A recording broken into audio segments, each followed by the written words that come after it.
Hello and welcome everybody. It's Karen. I've got a pop-up box card to share with you today.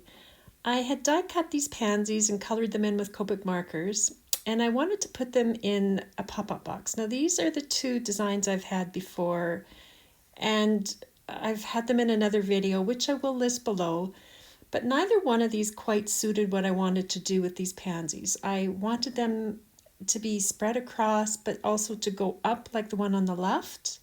So here's what I've come up with. So it's a different style, and this is my little cheat sheet, so you may want to take a screenshot of that. I know it's kind of messy, I'm so sorry.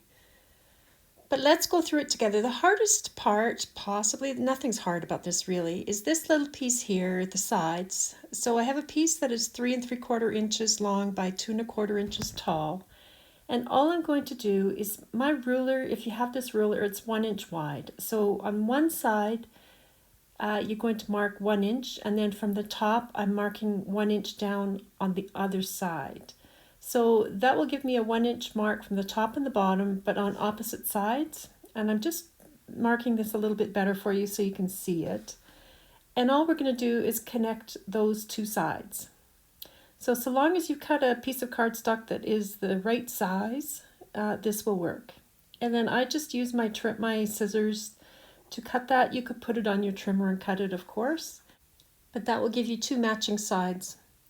So now on the scoreboard, I have my piece of 5 inch by 4 inch cardstock, and I'm going to score at 1/4 inch in from either side.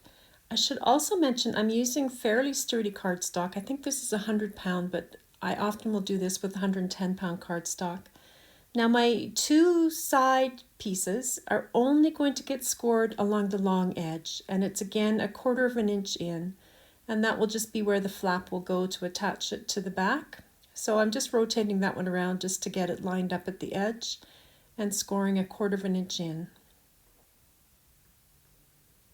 So there they are. Now I just find it easier to put my double-sided tape on this 5 by 4 inch piece now rather than when I've cut it into 4 pieces. So that's all I'm doing. I'm just running tape along those two flaps and folding them down. And then after I've got all this folded down and burnished, then I'll start to cut that. So they're all 1 inch wide, these cross pieces. So here it is on my trimmer. It measures 4 inches, so I just go across 1 inch and I'm cutting it. And I just cut that into the 4 pieces. Now one of those will be the front piece, and we're going to cover that with some pattern paper. But the other ones, you could color these up or cut them from a colored cardstock if you don't want them to be white. I knew my box was going to be quite full, so I didn't worry about that too much. Now I'm just showing you there, you can decide if you want to put your flaps on the inside or on the back of it. And I tend to put them on the inside because I'm going to cover it with pattern paper so you won't see the flaps. But I do make a mistake, and I've left that in for you, so you'll see what I have to do in a minute here. But on these side ones, I am putting some double-sided tape on these as well. I've decided I'm going to put the flaps inside the box, the pop-up part of the box, and so I'm putting the double-sided tape on this side of my side pieces now. Now I'm folding these down, and that little extra triangle piece bothers me, so I cut it off. It will be hidden by the pattern paper, so it doesn't really matter. Now I'm just showing you there, you could use your corner trimmer, or you could partially die cut this. This is the back, but I personally just find I line this up and I trace around my circle die, and then I just fussy cut it out. To me, it's kind of 6 of one, half a dozen of the other. I don't mind either way. So I've got some pieces of pattern paper now. I just cut rectangles. They're going to cover that front section and then the two sides. And I personally just find it easier to glue these on after the fact and then just cut right around where I've already cut my side pieces. And that way I know they'll fit. Now here's where I do go horribly wrong. I glued this pattern paper to my back and then cut it out and realized I hadn't attached the flaps or the side pieces yet, so I had to pull that off. So ignore that part, don't stick it down. Cut it out, but don't have the paper glued down, because this is how it should go. So in order to assemble this, I have taken the release paper off the left side edge piece, and I'm lining up the bottoms and the sides. I just butt them right up together, and then you can just press that flap over and press it right down. And I like to really burnish these. They need to be able to move and bend quite freely. So I use my bone folder and I just go over it. I usually go over both sides of this. And then to attach the front, I've taken the release paper off that left side of the front straight piece. I'm lining up the bottom edges and making sure that the side seams match up as well. And then you can just press it right down together and burnish it. So you can see how it's starting to come together. And so now I've taken the release paper off that right side of the front, and again I'm lining up the bottom and the side seams and just pressing that down, and it will all go together. So again, I'm just burnishing that. Now for these inset stepped up pieces, you want to stagger them across that side, that triangular side piece. So you can see here the first one, I'm making sure it's lined up along the bottom, but it's just underneath that diagonal line, and it's sort of, I'm aiming for a third of the way across from each seam on that side piece, and once I'm there, I just press the flap down. Now this second inset piece is going to go higher than the first one, and just below that diagonal edge there, but staying nice and parallel to the one below. You don't want it going up or down like that. So nice and parallel to the one below, and just under that diagonal line at the top there. And once you've got it there, you can press the flap down. And then the third one, all you're going to do is it goes in even closer to the back, and again stays parallel to the bottom ones and just below that diagonal line. Really, how far apart they are, how close to the front and the back doesn't matter terribly, but I would just make sure that they're nice and parallel and they're staying below that diagonal line. Otherwise they will stick up. So now I'm folding them all over to the right and opening up that right end. And now I'm holding them down with my left hand, and I'm just going to remove all that release paper. So there I'm holding them down there. I've got them all lined up. They're lined up with the bottom. And then all you're going to do is fold that top over at that left seam there. Hold everything down and just push this end piece right down, and it will pick up all three tabs because we've removed the release paper on all three. So just give it a good rub just to make sure they're caught.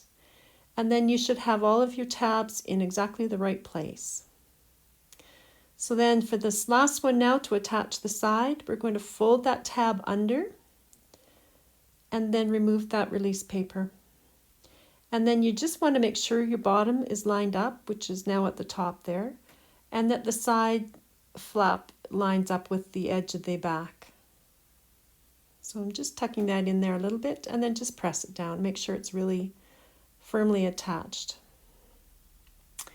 And as with all paper things, you want to bend it back and forth a little bit. It sort of has to learn where it should go. So I'm just bending it back and forth to make sure it will do both. And now I can finally attach this pattern paper. So it will just slide in over top of those side flaps and cover them up. And it just lines up with the bottom edge. And because I did cut it all together, it will fit nicely.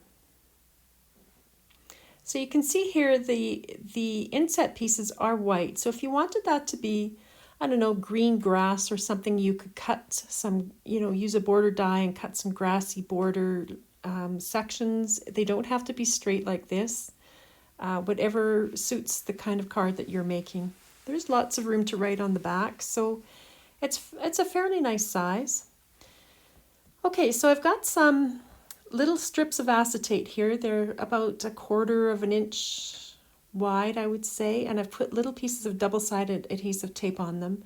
And I'm just trying to figure out which way I want my pansy to go, which orientation it'll be, and then I just stick it to the back of the pansy. So I've attached all of those pansies now to acetate, and this is how I position them. I sort of hold it where I think I want them to go in my box. The acetate is extra long, so I know I'm going to have to trim that off. Now, what I do is I position, well, this is the leaf, so I position it where I want it to be. And then I hold at the bottom, I pinch sort of at where the bottom inset piece is, and that's how I know where to cut it off. And then each of those inset pieces is only 1 inch wide, so you know you can only have a tiny bit of adhesive tape there. So it's not very long. You don't want it to stick down your box. You don't want it hanging down below those inset pieces or up above. So this way I know it's just where I need it to be, and then I can attach it.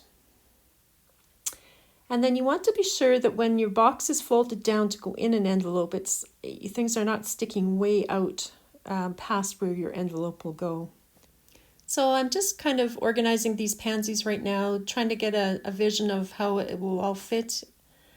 And I realized I needed some more of these leaves, so I cut out and colored up some green leaves. And I did switch out those white branchy bits to these green leafy die cut pieces. So it was quite a full box in the end. I was quite happy with it. Those little white leaves are from the Little Foliage 2 die set. The pattern paper is the Butterfly Bliss, and I used the 6x6 inch size. And then that sentiment was super easy. That came from the Big Sentiments 1.0. And of course, that is the Etched Pansy 1 metal die for all the pansies and the leaves. Now, so far as coloring the pansies, I just Googled pansies, and there are so many different color options. So I would say if you're going to do that, just have a look on Google and choose what colors you're going to use. Now I'm just showing you there, you could make that a slightly taller back if you wanted to put your sentiment at the back. It's quite a full box, it stands up nicely, and there's room on the back for a message. So I hope I've given you some inspiration there today. I will link to my other video in case you want a different size pop-up box. They're all made from templates, so no dies required. So thanks for joining me, everybody, and I hope you're having a wonderful day.